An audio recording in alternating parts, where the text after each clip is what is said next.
Hi friends, അപ്പോൾ മാമ്പറപ്പള്ളിയിലെ പെരുന്നാളായിട്ട് നമ്മുടെ വീട്ടിലെ വിഭവങ്ങളാണ് കാണിക്കാൻ പോണേ. അപ്പോൾ ഇതൊക്കെ അറേഞ്ച് ചെയ്തത് എൻ്റെ ബ്രദറാട്ടോ. അപ്പോൾ ചോറ്,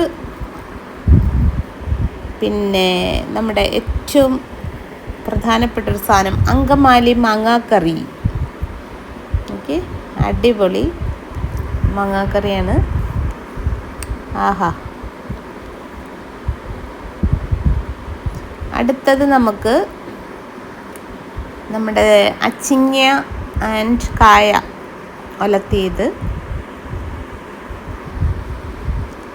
ഇതിന് മെഴുക്ക് വരട്ടി എന്നൊക്കെ പറയും ചില സ്ഥലങ്ങളിൽ.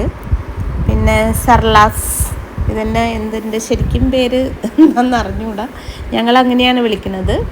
പിന്നെ പാവയ്ക്ക അച്ചാർ, ഇത് അടിപൊളിയാട്ടോ ഈ സാധനം. ഞാൻ ടേസ്റ്റൊക്കെ നോക്കിയായിരുന്നു എല്ലാത്തിൻ്റെയും.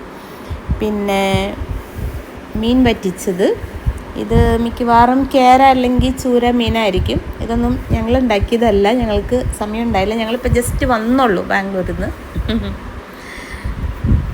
പിന്നെ ഇതാണ് നമ്മുടെ ചിക്കൻ ഫ്രൈ, കബാബ് എന്നൊക്കെ വേണമെങ്കിൽ പറയാം. അടുത്തതാണ് പോർക്ക് ഫ്രൈ. ഓക്കെ, ഇത് നമ്മുടെ അങ്കമാലിക്കാരുടെ, ഇതില്ലാത്തൊരു വിശേഷം നമുക്ക് വീട്ടിലുണ്ടാവില്ല. അപ്പോൾ ഇതിങ്ങനെ ഡ്രൈ ആയിട്ട് ഫ്രൈ ചെയ്തെടുക്കും, തേങ്ങാക്കൊത്തൊക്കെ ഇടും.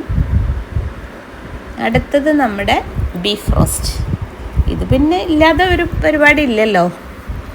ഓക്കെ, അപ്പോൾ ബീഫ് റോസ്റ്റും റെഡി. അപ്പോൾ കഴിച്ചോളൂ. എൻ്റെ ബ്രദറിന് എന്നെ കൊടുക്കാം. കുഞ്ഞാവേം ബ്രദർ ഇങ്ങനെ ഇരുന്ന് ഊഞ്ഞാലാടാണ്.